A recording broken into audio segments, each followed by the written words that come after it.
So it was a bottle of Scotch, single malt Scotch, and two vice presidents coming over to my house. And they came over one day with that bottle of Scotch. We sat outside at the fire pit, and they said, look, you got to come back. This is what's going on. There's this new database called Anna. You got to go with it. So we literally sat there till 3 o'clock in the morning, drank that entire bottle of Scotch between us. And I literally was calling people in Germany. Can I get to see this? Can I come over? Can I do this? Can I do that? And when I came back, I want to say I was a little bit of a changed executive. I used to do a lot more. I used to be coding at night. I used to be more with my staff. Now I've taken a little bit of a step back and given more responsibility to management that I've hired and let them succeed and move the company forward. I've become more of that figurehead, and I do more speaking. I talk about my books and give away books. I'm the guy that come in, if you're familiar with baseball, I'm the closer. 1, 2, 3, 4. Welcome to The Business Game, a podcast that moves the needle. Hey guys, before we jump into today's episode, we just wanted to take a really quick moment to thank one of our sponsors, Tala Offshore.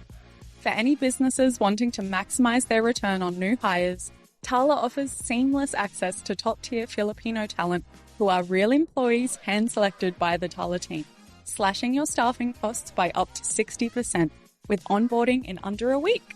Visit talaoffshore.com to scale smarter, and thanks again to Tala for supporting The Business Game. I'm Jazmyn, and I'm here with my co-host Dan, and today we are joined by Chris Carter from Approyo. Hi, Chris. Hi, guys. Great to see you. Thanks so much for joining us. So let's just get right into, could you let our listeners know who you are and what you do? You got it. I'm very fortunate. I started a couple of technology companies in my career, and I'm the founder of Approyo and Mugatu AI. We do cloud computing and AI technologies wrapped around for enterprise grade companies. So much larger companies like Molson Coors and Budweiser's and different organizations like that who literally run from probably $2 billion and below. And they have a full SAP landscape and cloud-based landscape. We provide them services in cloud and a lot of AI activity. So no pressure. The big buzzword these days. No worries. So SAP, that's your specialization? It is. SAP, I started in 1989, before both of you were born. Wow. But I was in college at Georgia Tech, and I fell into it at Coca-Cola, of all places, was next door to our campus. I got an internship, and lo and behold, they threw me on their SAP system, and I never left. Incredible. You've been called one of the top 10 SAP experts in the world. That's quite a claim. Oh, please. Oh, bring me more. No. Yes, I'm very fortunate.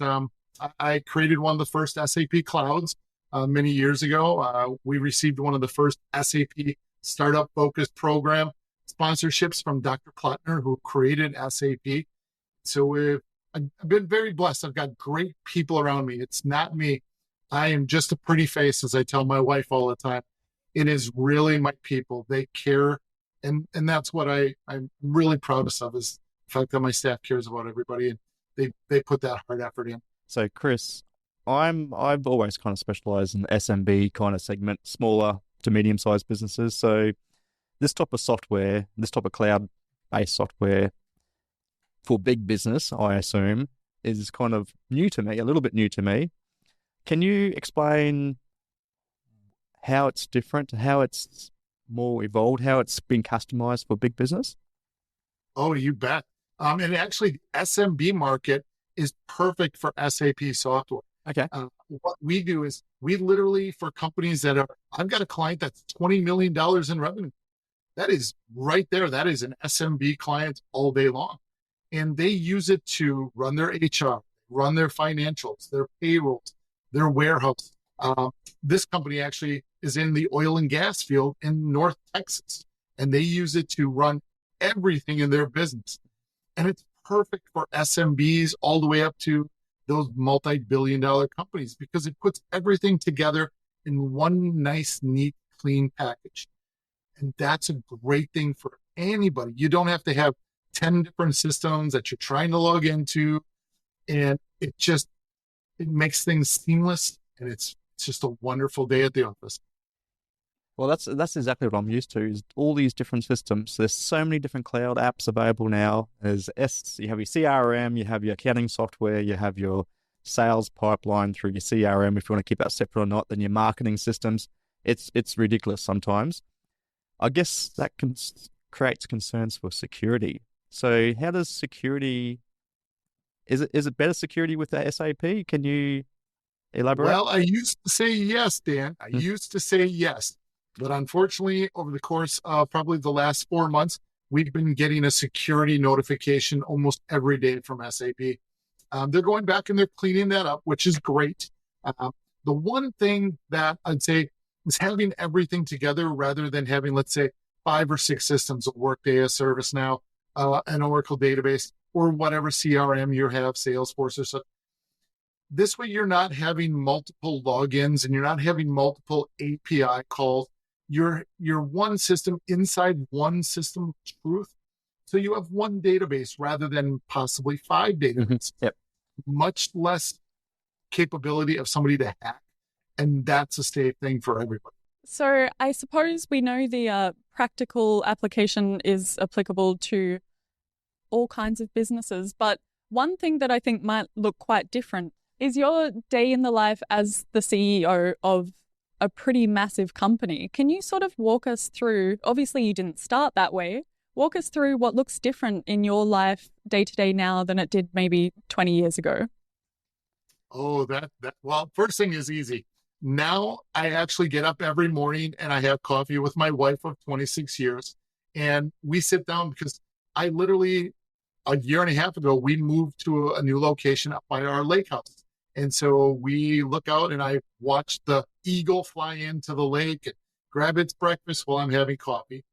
But really, from a technology standpoint, I, as the CEO, I've got to show the vision. I've got to talk about the new activities, the new economy, the new AI, what's going on. So I've got my Google feeds that are going through that I read what's going on in the world. I'm constantly having meetings. I literally have 17 books that I've published now. Wow. Four of them as bestsellers, Hoi Polloi, blah, blah, blah. Sorry, that's a movie reference for Caddyshack in case anybody was wondering. And I go around the world and I talk about, and I try to give knowledge. I'm not trying to sell anybody anymore. I want them to understand the power of SAP, the power of cloud, the power of AI, and what it can really do and why it's there. I tell individuals, and I was just at a conference in New York, AI and these systems are not going to take away your jobs. They're simply going to make you a better person doing your job better. And that is such a beautiful thing. It's there to help. And if you so want to leave the company and go somewhere else because you've learned that knowledge, now you're going to take that somewhere else and you continue to grow that activity in another organization. And to me, I think that knowledge is powerful and that's wonderful for folks. Absolutely. So you're able to kind of change the time of your day to being able to just focus on sharing what you've learned over all these years. But I'm also just wondering, how much time now do you allocate to spending actual one-on-one time with your team members? Quite a bit, actually. That's a great point. With the beautiful thing of Teams, we've got this meeting going on at 7:00 p.m. where I am here now. And literally in another half an hour, I'm going to join a conference call with my staff in India. And then tomorrow morning when I wake up, I usually get up between 5 and 6 o'clock in the morning. I'll talk to my team in Europe, and then I'll talk to my team later on in the day in Brazil. And I continuously talk throughout the day. I don't sit and talk with everybody, of course, but there are key executives. And then there are projects that I'm in love with, that I will literally pick up my team's call and be, all of a sudden they'll see, oh my God, it's the CEO of the company. What does he want? I'm that guy that goes, okay, tell me about what you're doing. What code are you writing? What are you doing from your code generator? How are you doing this? Who are you talking? And I'm that guy. I still act like a kid in a candy store sometimes. And I hope they appreciate that I'm that involved. And I hope they know that I'm not there to look over their shoulder and critique them. but I do want to see what's going on and if they're enjoying it as well.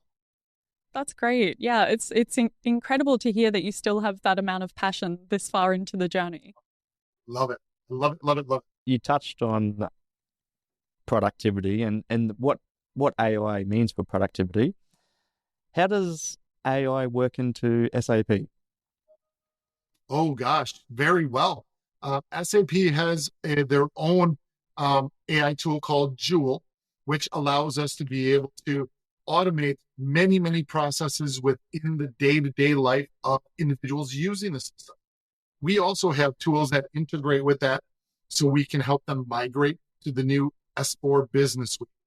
And power of AI inside of SAP means that an employee, say, let's just take finance, for example. Well, actually, I'm going to take HR this time. Let's take HR. Sure. We can decide, Dan can log in and say, hey, I want to know how many vacation days I have yet because I want to come over to Oconomowoc and I want to see an old high school. Oh, literally, you just go into the chat and it will tell you everything that's going on, how many days you have left or how many hours. And you can then register for vacation. I'm taking this time period off. And management or the individuals who set up your HR have already set up, oh, I'm so sorry, have already set up inside the environment that you can only take off if this person, and this person have not taken off, or if there is 2 people gone, and it will set up all those automations for you. So then that way you can come over to this side of the continent and enjoy some time at Carter's Pub. Yeah. Oh, sounds awesome. And at what point do you think a small business or medium-sized business should look at changing from all the different fragmented systems to SAP? So I would make it 2 points. One, when you start getting to that point in your organization where you're getting too many disparate systems that are coming out. And when I say disparate, like we were talking about earlier, you've got your CRM, you got your finance and HR. You've got too many systems rather than just one center of truth. And I always talk about that center of truth because it comes from a main database and now everything comes in and out of that database.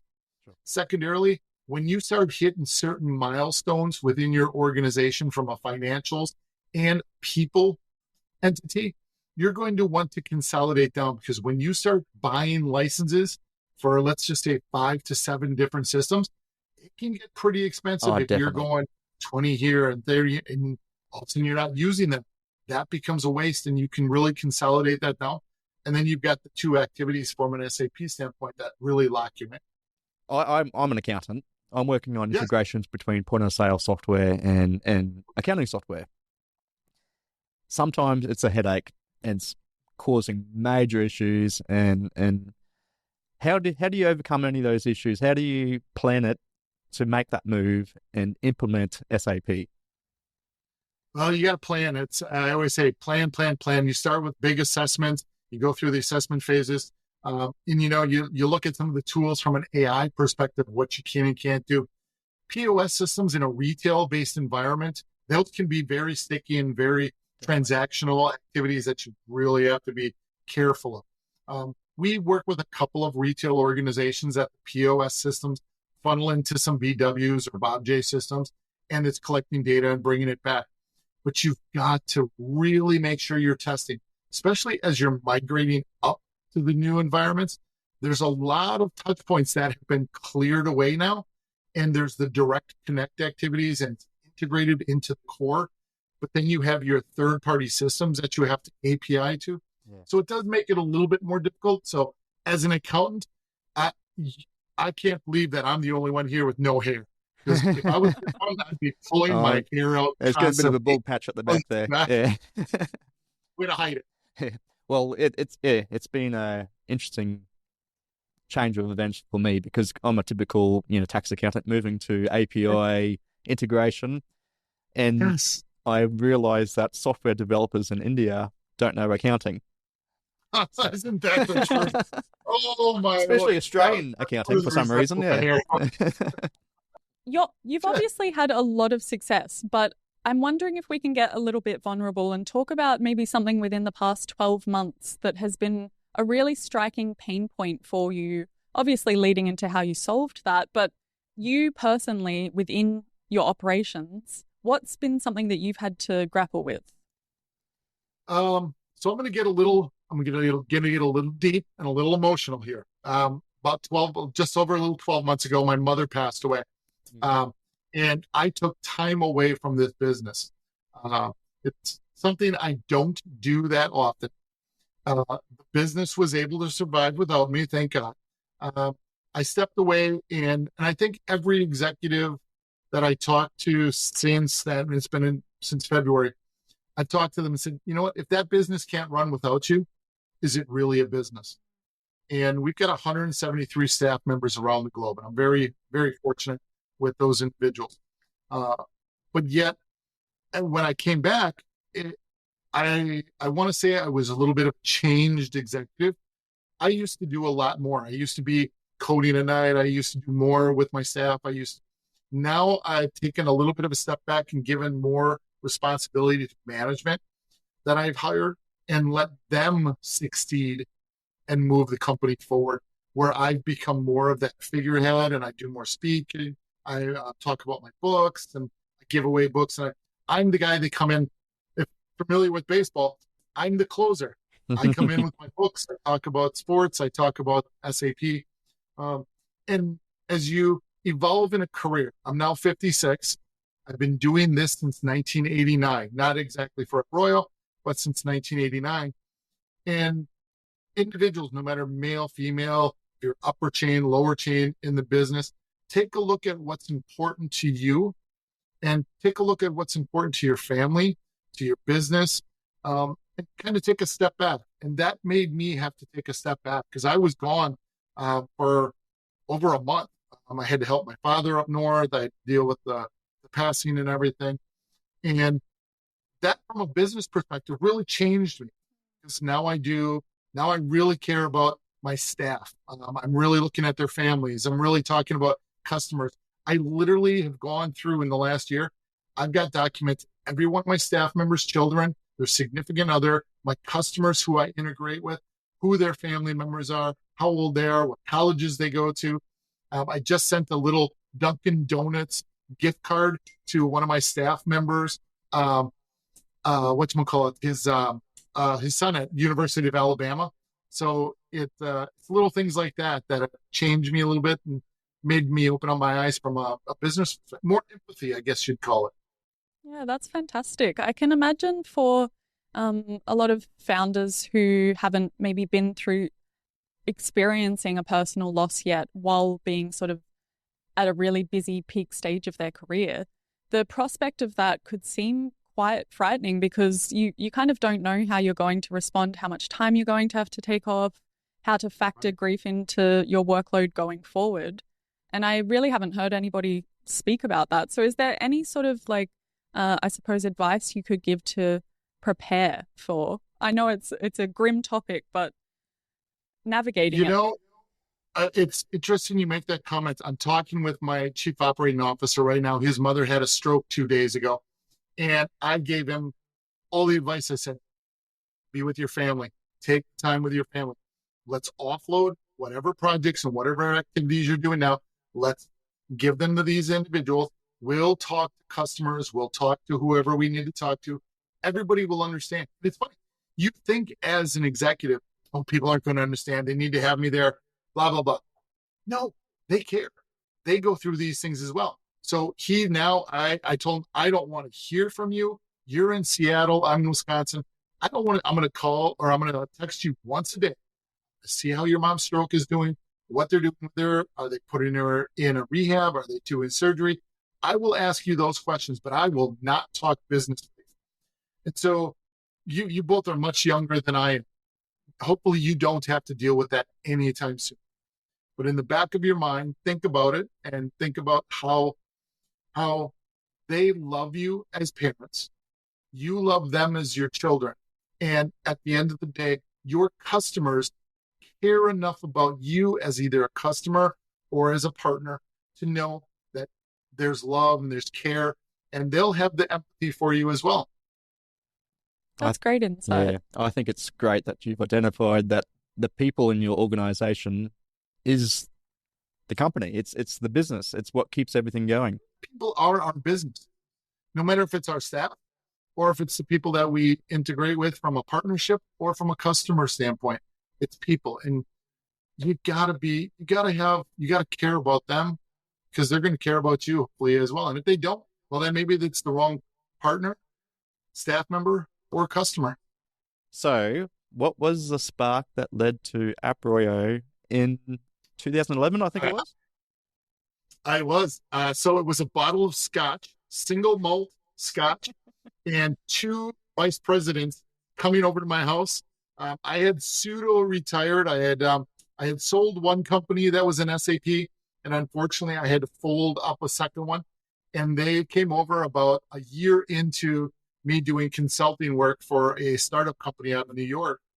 And they came over one day with that bottle of Scotch. We sat outside at the fire pit, and they said, "Look, you got to come back. This is what's going on. There's this new database called HANA. You got to go with it." So we literally sat there till 3:00 in the morning, drank that entire bottle of Scotch between us. And I literally was calling people in Germany. Can I get to see this? Can I come over? Can I do this? Can I do that? So finally it got to one of the executives that I have known since the 1980s. And he said, "If you want to come see it, come on over to Waldorf." I literally bought an airline ticket that night to get me on a plane in Chicago in 2 days, got on a plane in 2 days, flew over to Waldorf, saw everything, flew all the way back cross country, did not even stop at home, went to Palo Alto, California, met with part of the team in Palo Alto because they have the SAP labs there, met with them for another 2 days. Then I ran out of clean clothing, so I went back home and I told my wife, "I've got an idea. I've got a company. I know what I'm going to do." I immediately had sent some information while we were around for the new startup focus program.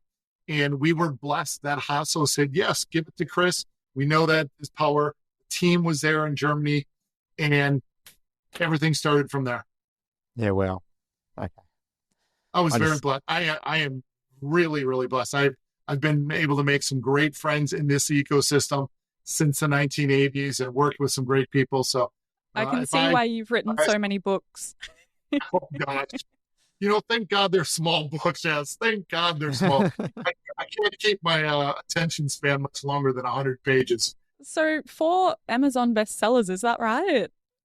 4 times. Wow. 4 times. Can you speak? Oh, my children still give me crap, and my wife still makes me take out the garbage.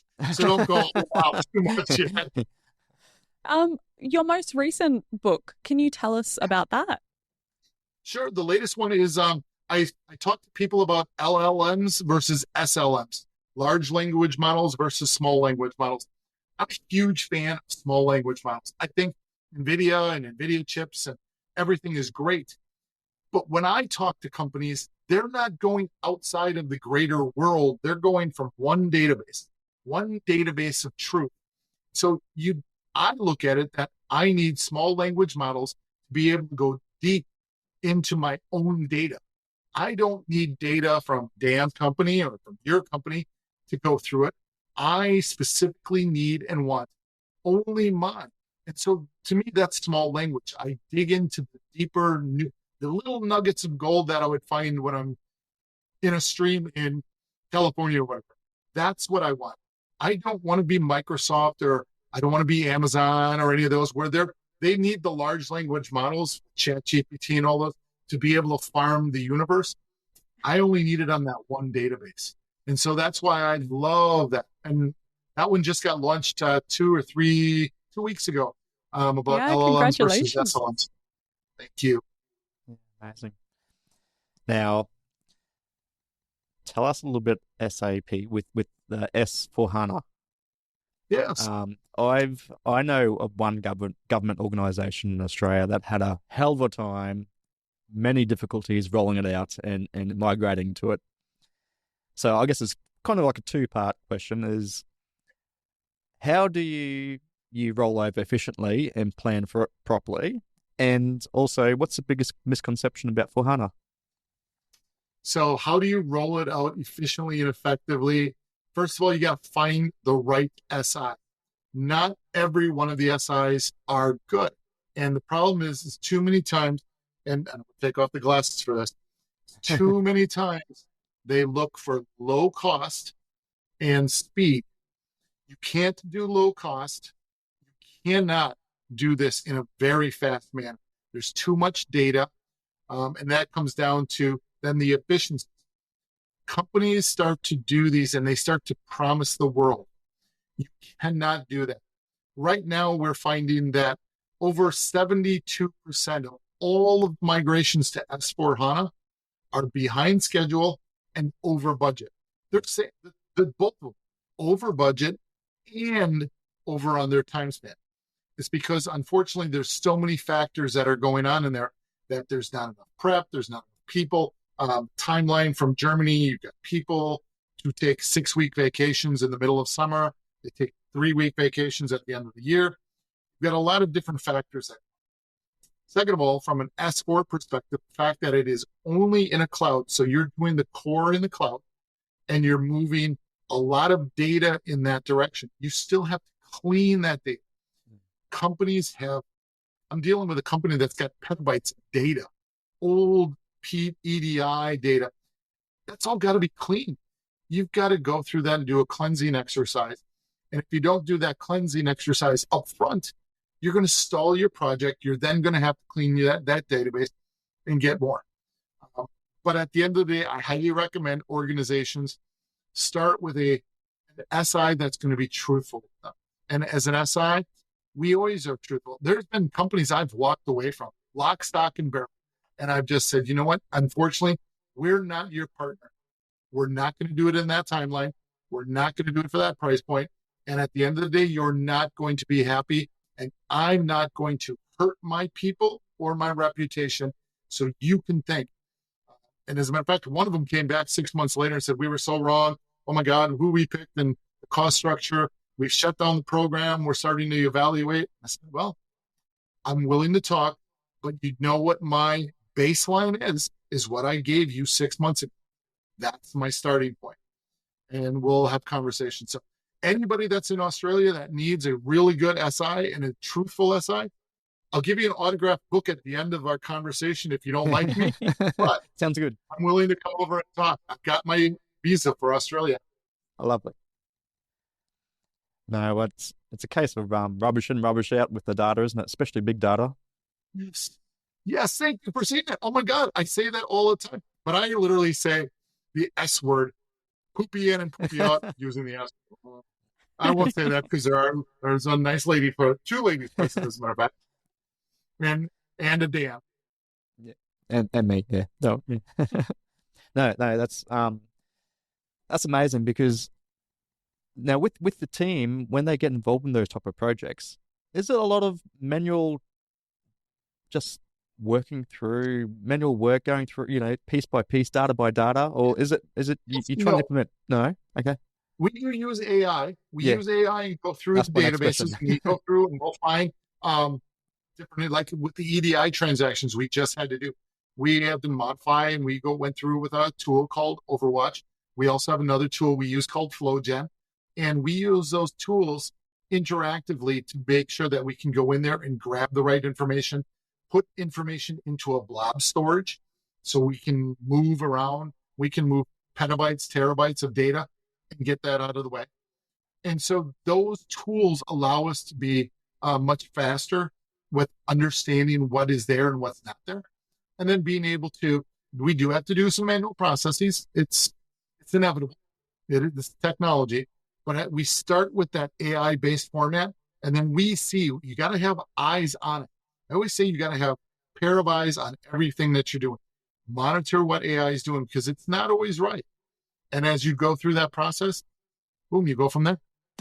Hey guys, just wanted to do a quick shout out to our affiliate partner, OpusClip. If you need great video edits without hiring an editor, their AI engine turns your raw clips into share-ready content in under a minute, no skill required. Find our link in the description to support our show and get a great sign-up bonus. Create more, stress less with OpusClip. Now, I imagine these are massive projects that you're working on, and especially with migration. Yes, sir. How do you project manage your team? How do you get them involved and give everyone clear instructions on what their responsibilities are and what their roles are in this particular project or migration or? we've got great project managers. I've got project managers in the UK, in India, Brazil, the United States. We have some formats that we utilize from an SAP program management standpoint. The old SAP for me activities. And we hire specific people who are project managers. I don't want them to be technologists per se. I want them to have gone through project management, because at the end of the day, project managers got to be the one that puts the stake in the ground and says, no, you cannot do that. We did not agree to that. That's not part of the timeline. These are not processes that we're going to do that. And for us, when you look at the people, the performance, and the processes, those 3 Ps, literally every project has to have. And so they must know who their people are and they can rely on. They need to know the performance of those people and of the systems, and they need to know the processes that they're going to be moving and evaluating and supporting. Anything above and beyond that, different animal. They need to say no. They need to run it properly. They need to keep the customer, the staff, the SIs, everybody needs to be kept accountable. And that's what a good PM does. And so we have to have those people. And we've got some, pardon my language, we've got some ball breakers. They will literally, no, don't. Shut it down. Yep. Oh, hey. And They chopped off some heads. how about tools and software that you use to communicate with worldwide staff members? Well, it's great. We've got things like Teams, we've got Zooms, we've got Slack. We use all of those tools on a continuous basis. They're secured tools. So if we're working on a project that is ITAR compliant or HIPAA compliant or any of those, we know that our security background and that they're running on our systems. We know that they're secured, so we can run any data that we need to around those systems.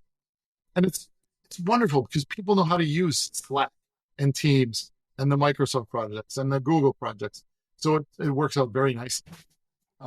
Thanks very much to the COVID lockdown. Everyone knows how to use the Zoom and Gosh. Yeah. Crash course. yeah, it's been a bit of a we change. did. So I guess on the back of speaking about Slack and Teams, these are things we're all familiar with, but I, for one, am not familiar yet with being featured in Forbes and Entrepreneur and on Newsmax, like someone else in this room. How do you manage through the internet? You're an SLM. You're your own SLM. You were looking for those little golden nuggets, and you found some. You must have a lot of visibility within your circles. How do you manage that? Is that something you're naturally geared toward, or did you have to learn? Oh, I had to learn. I was very much an introvert when I first went to school. I played baseball and I loved computers. When I left for school, I left with what was back then a Commodore VIC-20 and an Apple IIe. And I wanted to play on computers. I learned how to make a little bird fly across my screen one day by writing code. I thought that was so cool. I got in trouble one time because my girlfriend gave me a music tape. Way back in the 80s, girls and boys would make mixtapes. We would record the radio stations. We would put it on a cassette tape and we would play it in our cars or in our Walkmans back then. Well, I would take them and I would listen to them. But if I needed a tape to store my code on, I would put it in the tape player that I used for my code and I would use it and I would give it to one of my buddies. They'd be like, hey, I like your girlfriend's songs, but this code, you're missing this, this, and this. And I'm like, oh God, she's going to kill me. So yes, I started out way back then doing that, but I was a typical introvert. And then it just so happened that I started interacting with people. I joined a fraternity. I learned what alcohol was in college. And I started having fun and just life was too short. And I decided, why not talk to people? And I started taking some classes on speaking. I go to comedy clubs now, and I've been doing this for years, and I tell jokes. I love telling clean and sometimes dirty jokes. Depends on what crowd I'm in for that night. And I talk. It's funny, my daughters hate me because I literally have built full 10-minute shows around my daughters, and they hate it. And they'll have friends that'll be there. If I'm an opening act or something in Wisconsin, they hate that. So I become that extrovert. And look at me now. My hands are all over the place. I don't know where to put them anymore. So I talk and chit chat, and I love to meet people. So I love to talk with people, find out who they are and what they do.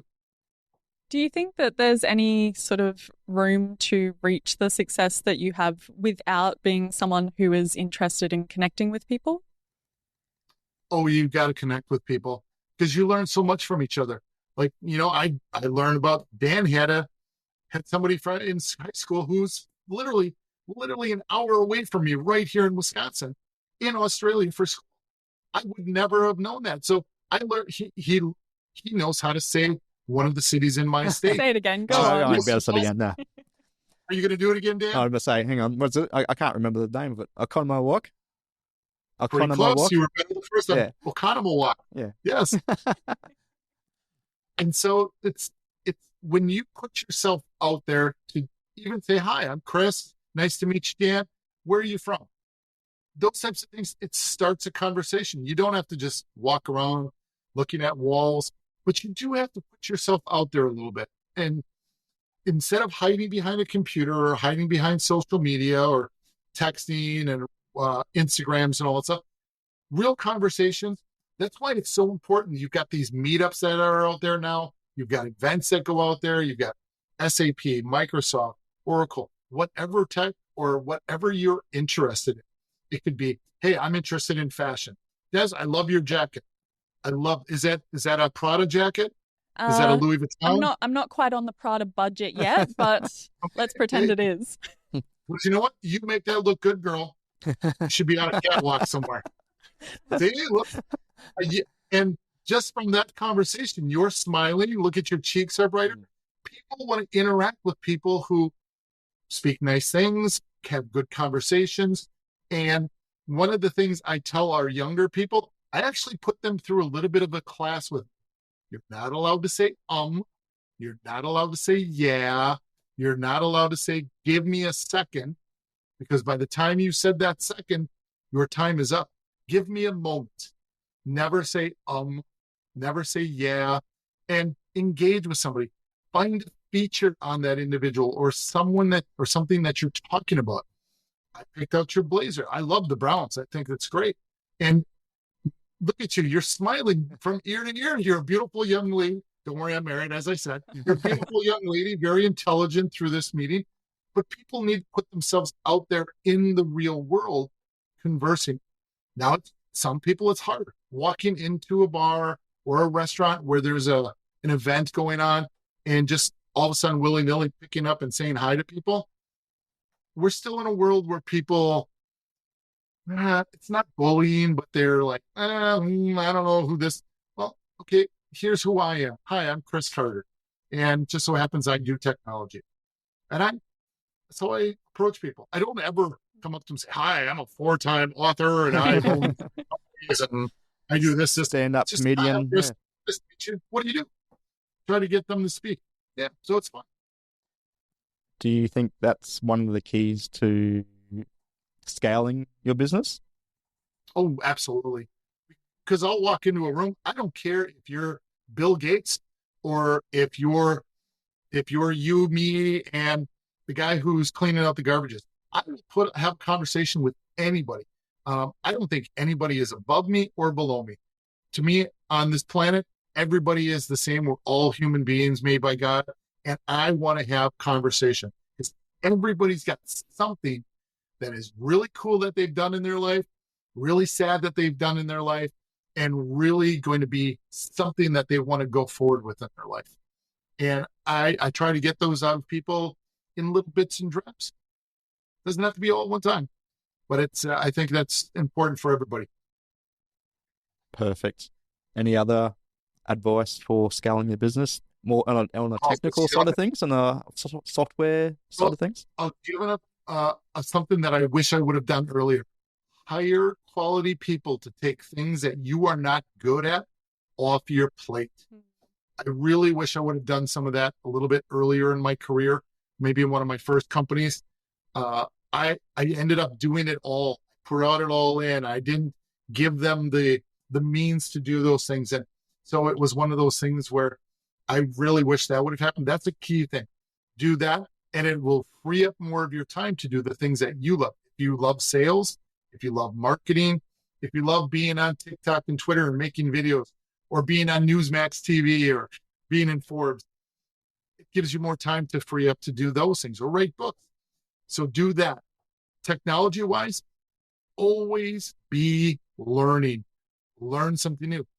5 years ago, I picked up the book that started talking about artificial intelligence, and we were talking about some of that back in the 1990s, and I started reading more about it. I'm like, oh, all they did is they put more compute together. Okay, great. Let's see what they're doing. And 5 years ago, I was playing on an open source chat GPT before it even became general GA. And always be learning. You're never going to stop learning. I'm taking a course right now in regards to some SLMs that I love doing SLMs, but I don't know everything about it yet. So I'm learning that. So I suppose, what about more specifically? Is there a year that you can think back to where your revenue jumped so significantly that you've sort of not been able to repeat that? But what was it about that particular year or what you were participating in? So the year before COVID, we hit some great financial numbers. We blew out our numbers. We got some great customers. We were doing things. And then all of a sudden, we were all wearing masks and we were all at home. And customers were not doing anything. We all had to change how we did business. We all had to change how we worked, how we interacted. And so that kind of it took us from a high and it took us down. And then now we're battling back with that because now we're going back to the customers. We're going back to new customers and we're going through an upgrade cycle. So one day you'll be at the highest of highs and the next day you could be at the lowest of lows, but it's this too shall pass. It's a phrase that I got off of anybody called Tom Hanks. He's an actor here in the United States. Everybody knows him from the volleyball and all those things. Yes, Wilson, thank you. And it literally is, this too shall pass. No matter if it's great or if it's cruddy, if it's mediocre, this too shall pass. If you're having a bad day, you're going to have a next day. Staying somewhat neutral in those peak periods, but I suppose also enjoying them. Yes, enjoying them. Do you recall sort of any moment where you realized that you were sort of hitting one of those peaks and what choice in innovation you might have made on the back of that? Oh, well, I went out and I bought a Rolex. An investment, yeah. I bought an investment, exactly. It was literally the first year we made $1 million in revenue. I always said if I got $1 million in revenue, I was going to buy myself a Rolex. Because you see these guys and gals wearing them and they hit things. And I thought, okay, well, that's the one thing that I want. I've never bought a Ferrari. I've never bought a Bentley. I do have Tahoe, but I literally, that was my one thing that I wanted to always get. And I've had it. This has been in my possession now since 2003 with my first company when we did that. And it's something that reminds me of hard work, dedication, always striving to do better, better, and better. Because I would sleep at night. I had my office in my attic at my first home with my wife, and I completely built that up. And there's actually an article somewhere out on the universe about how we were based, a U.S.-based company with U.S.-based resources doing it for offshore rates. And we just kept growing, growing, growing. And that was my one, even though you're supposed to be like this, I took that spike and I said, that's it. Yeah, I think it's important to mark those milestones. I've always been a big believer in that. Yes. Oh, yes, I do that for my children yet. I do that for staff members. We give them little things if they've been there for a long enough period of time. Yeah. Well, I haven't done any Rolexes for any of the staff yet. So where is SAP going in the next 5 years? What do you think the future entails? SAP is in the largest upgrade cycle in its history. It is booming right now. Their stock is up quite drastically. The ecosystem is expanding. We as partners, we're expanding. It is literally the number one upgrade cycle in our history, and it is not going to stop. Even though we're supposed to have these systems done by 2027, we've got so many we have to do. It is just boom, boom, boom. It is crazy. With the future of SAP, I think there's more to come. And actually, what I will ask you to do is explain what SAP is to the people who don't know. Like, it's a company based in Germany, I believe, and it's on the Yes. on the German stock exchange, I Yes. believe. Waldorf, Germany. Yes, sir. So, where did they start from? How did they start off? Oh, it's a wonderful story. They had these individual men, and apologize, Jez, but they were all men at IBM, and they knew that there was something better to be able to take all these disparate systems and to create one system.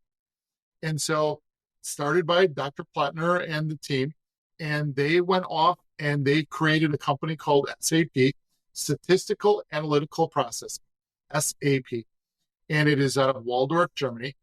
Started with those guys, and they ended up bringing in some additional coders. And, it was on an old mainframe-based system back in. So we're talking old reel-to-reels, old punch cards, old hardware, Old old school. green screens, like your 3 green screens behind you. And that's where they started from. And they started selling really well in Germany. And because everything was together in one nice, neat, clean database, they were using old DB2s, they were using MaxDBs, they were using old SQLs, and everything as they were starting to come in Oracle. Everything would be off of one platform of one record. Well, it started to expand, and all of a sudden it was coming to the United States, it was Australia, it was coming to Asia and Europe. It just blew up. And then all of a sudden the 1990s called, and we had these things called personal laptops, personal desktops. Well, they had to change, and they really had to rewrite the entire system to go from mainframe technology to x86. And so they hired more people, and they built the system called R3. And that R3 system literally exploded. And to the point where right now, today, 87.6% of all, and I'm going to stress the word, all financial transactions in the world run through an SAP system in one way, shape, or form. Incredible. All the banks, all the credit card companies, all the processing companies, 87.9 or 87.3, something like that, runs through an SAP system of somebody's company. And then most of the time it's multiples, because if you do a credit card transaction at American Express, they have SAP. That goes to the processing company of, let's say, Bank of America or Goldman Sachs. They have their SAP system. And then the transaction goes to the final. You got retail stores that you're scanning those at a POS system. Most of the retail stores out there have it in some way, shape, or form. Prada's and Louis Vuittons and all of them, they have their own system. So when you swipe your credit card there, it's incredible how big they grew so quickly. And now it's all cloud-based, it's all being moved. And so SAP went from being a small startup with 5 guys to all of a sudden this global behemoth that takes care of all of the world's transactions. And look at the government entities. You're in Australia, you've got so many government entities running SAP. And then we have the United States government runs on SAP, our military runs on SAP, multiple states run on SAP, almost all of them. And of the Fortune 500 companies out there, only 2 do not have some shape or form of an SAP environment. It's incredible. Only 2 of the Fortune 500. It's crazy. So, Approyo, do you have a specialty? Like, is there your perfect client? What do you call your perfect client? So our perfect client is somebody that wants us to do the technical side, do the migrations, the management, the support, the selling of the license, to the building of their infrastructure and managing their infrastructure, running and building their SAP from a technical side, not a functional side, and then being able to go forward on that activity from a long-term perspective. So any company running SAP that needs a migration is going to need us technically. They're going to need some type of a cloud. So typically Azure, or you can even do Dell because you can do this customer data center. And so that technical side of it, we run SAP X. That's our take. When you want somebody that's going to do excellent work, be efficient in our time, and be cost effective for you, that's us as an organization. But I'm going to tell you right now, any company that talks this or watching this, as you listen to this, we are going to be brutally honest with you. We're going to tell you exactly. We know where the bodies are buried in your environment because we see all those Z codes. So, and all those changes that you made. But we're honest with people about that, and we need to be. Okay. Talking about burying bodies, I just had, what happened? What did I miss in the world today? I had the thought that, with so much experience behind you, you must have come up against some pretty high stakes competition along the way. I wondered if you had any sort of stories you could share without obviously getting your name put on a list of any sort of competitor that yeah. Oh, there we go. I know. Ooh, it scared me. I was looking to see if I could help. So there are competition. I'll be very honest. There are some folks that are out there that they will say anything, do anything. There's also these companies that are out there that are saying, you don't have to worry about upgrading your system or migrating until 2040. We'll take care of all that management and we'll take care of all that support for you. There's literally two of them that are out there right now that constantly are saying, oh, don't worry about these upgrades. Then you're losing the innovation. You've lost all innovation. You cannot do things that 75, 80% of the world is going to be able to do because you're part of that 5% that's going off and working with a company that says, we'll manage it for you. Don't worry. You have until 2040 and then you'll deal with it. Well, then they also come back and they have to up their licenses again and they got to do everything else. I'd rather be upfront with a company and say, look, this is going to be painful. It's a full business transformation. It's just not a technology. It's about your business transformation. It's going to be painful. You're going to have people that are probably going to quit or don't want to be a part of it. You're going to have knowledge that's going to get lost. But at the end, when you come back and this is finished in 8 to 24 months, depending upon the organization, you're going to have a much better, stronger, streamlined SAP, and your staff is going to be so much better for you that it's going to revolutionize what you're doing in your industry because you're now part of the top in your industry. I can't lie to you, folks. It's going to be painful. It's going to be costly. It's going to take time. Suck it up and you're going to have to do it, unfortunately. It's interesting that your competition might be companies that are kind of trying to give an inferior product and that's your competition. It really is. They give an inferior product as well as you've got them the other side of it who not only give an inferior product, but tell them, oh, we'll do this in 6 months and it'll cost half the price. Don't worry about it. We got this for you. Okay, well, you don't even know the size of the database and how clean it is and how many Z codes. And you're telling them right off the bat that it's going to take only 6 months. You're just, I can't lie to folks. You got to be upfront. You got to be honest. And if you can't be honest, well, maybe you shouldn't be doing this. Do you think generally, sort of across the broad tech industry in the very large umbrella that it is, does price point at this point in time tend to really reflect quality, or is it the same as many other industries where there's a lot of variation? Right now, if you're coming in and you're just talking about prices, I don't even know about your quality at this point in time. There are so many things that are going on from we tend to be pretty much right in the middle of, you've got some larger SIs, PWCs, the EYs, the KPMGs, they're way up. We tend to be in the middle. And then you've got the India companies and the South India companies and other Latin America companies, and they tend to be lower cost. But now I know really great people out of Brazil, and we've hired them. We've got people on our Brazilian team that I've taken from other companies, and they were low labor. Then I've got people in India that I have brought on board to our organization that were part of some of them because they were the quality nugget in there as well. I'm very selective. And so I keep my price point at a point where it's helpful to us to continue to grow as a business. I run our company as if we're a publicly traded company, even though we're not.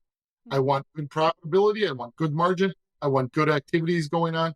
And I want my customer to benefit, not to feel like they got robbed in a street corner somewhere on a dark night by a lamp. So Just if they touching feel that on way, I'll give them a Rolex. just touching on the offshore workers. Yeah. Do you prefer to partner with companies overseas, or would you you try to engage individuals? So in other parts of the world, like in Dubai and Australia and stuff, we do have partners. I do have my own entity in India. It's Approyo Private Limited. And we have staff there that we hire based upon the training. Up above us, 2 floors up, is the Microsoft and the SAP training facilities. And so we literally will get the best out of there as quickly as we can, bring them down 2 floors and work with them for projects. So it really depends on the region of the world, and it also depends on the project that we need, if we need somebody or if we can hire that person or if we have them in a region. Fantastic. And what does the future hold for Approyo at the moment? Approyo. Well, I'm 56 in 2 weeks, so I'm no spring chicken any longer. It'll be interesting. These next 5 years will be very interesting to see how we do with the upgrade and migration cycle. We're considered one of the leaders, and I'm very blessed that people think about us in that way. But at the end of the day, we have to prove ourselves, and we have to make sure that our customers are happy. And I want them to talk about us in those glowing terms. If I see that we're slipping, maybe it's from me. Maybe the top down is slipping. I hope, and I'm going to knock on wood, that companies continue to look at us as a knowledge repository and a leader in the ecosystem. And they want to talk to us. And even if they don't sign up to work with us, talk to us because they want knowledge and they want to grow and they want to get educated. And I hope at the end of the day, my staff is successful, no matter if they're here or if they've taken a position above. My philosophy has always been, I'm going to keep pulling people up the corporate ladder of success. I'm never going to push anybody down. If you want to leave the company because you're going for something better, heck yeah. Here, I'm going to give you a recommendation because you did great stuff for us. It's the reason you're with my company. And I'm never going to sit there and keep pushing people out. It's always going to be positivity. I'm going to have empathy, positivity with my staff, my customers, and our partners. Sound like a good boss. Love that. Yeah. Well, Try. Chris, we're nearly out of time for today. I would love to ask you a wrap-up question. If you could summarize all of your experience into one philosophy for other people who are just starting out on their journey, what would be the number one thing that has moved the needle on your business? So the one philosophy I think that is really important for the business, and I kind of touched on it earlier about hiring quality people to work around you with the things that you cannot be, that you're not very good at. But it's also empathy. When a company's system goes down, have empathy for them and jump in. I have been up for 36 and 48 hours because somebody's system got hacked because of the data center company that they were working with got hacked. I've been on phone calls nonstop. I may have been laying on my pillow with my phone next to my head, but I've been up because I know how much they're going through and they're losing $1 million an hour. I've been up with my staff members because of those activities. I've also been up with my staff members hoping that their baby is born because they've been waiting for 2 days for the baby to be born. Have empathy for the people that you work with. Have empathy towards the customer because at the end of the day, that could be you. And make sure that you're giving praise and you're giving support and you're giving love because at the end of the day, we're all humans on this planet. We all want to see each other do better. You should never, ever put somebody down or try to push them down the corporate ladder. Bring them up. And at the end of the day, I think if you're not a happy person, hopefully they will be. And hopefully they'll be as smiling, as bright as you. Wise words. I think we can see why you've gotten so far in your career. Oh, I try. Sir, try. Thank you so much, Chris. It's been so fantastic to meet you and speak with you. Yes. Oh, thank you guys. CEO, comedian, author. What other ventures have you got around the place? I love working on cars that don't have computers, so be careful. And maybe try a car someday soon. No worries. Gorgeous. Have a good one. Thank you very much for your time. Oh, well, thank you guys. I've enjoyed it. I hope I can come back again sometime and catch up again. Yes, please. Perfect. Thank you, Chris. Awesome. Thanks, guys. To help support our continued mission to provide free, best-in-class advice from the world's most compelling business leaders, make sure you hit that subscribe button and ring that bell so you never miss an episode. See you next Thursday. Thanks for tuning in to The Business Game. If you like what you've heard, make sure to subscribe on YouTube and follow us on TikTok, Instagram, Facebook, and LinkedIn to stay connected. A big thank you to HubSpot for providing an affiliate link for our audience on today's episode. And join us again on the next episode of The Business Game, a podcast that moves the needle.